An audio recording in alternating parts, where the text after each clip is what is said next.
This is a Kahan TV sports break.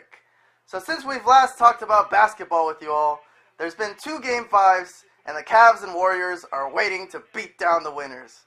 In the Celtics-Wizards series, the home team won the 5th straight game, but this time the Celtics jumped out to a comfortable lead and held the lead. It was an important win because the Wizards would have gone home with a chance to close out the series if they'd won. Because they barely won, the Celtics that is, because they barely won the first 2 games at home and then got smacked around in Washington. Many say the Wizards have been the better team and should have already won the series.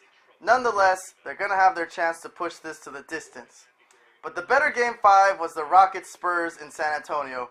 Finally, a game that didn't disappoint.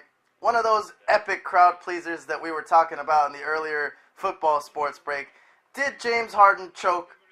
It really didn't look that great for him, but the Rockets hung in there against the Spurs team fighting without their injured leader in the final minutes, but it was Manu Ginobili who stole the show. What am I, back in high school or something?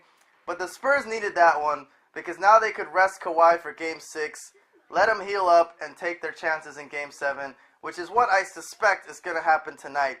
But it's all moot because we're awaiting the Cavs-Warriors series in the finals.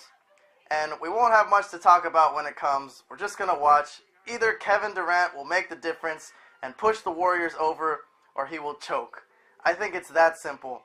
I have heard the argument, because LeBron's legacy is always being compared to Michael Jordan's and others, but I have heard the argument that the only way LeBron can build his legacy in a way comparable to the all-time greats is to lose this series to the Warriors badly.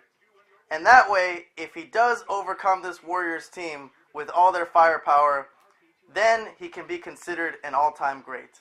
But until the finals, honestly, we have been sitting through an awful, low-quality, and predictable bunch of playoff basketball that is only just now starting to have a couple of interesting games. Not good. This Saturday, we're scheduled to have the NBA expert, Vlad Kitajczyk, on the show, and that will be our main topic of discussion. What happened to our NBA, and why is the quality of play so poor? What happened to the attacking of the basket?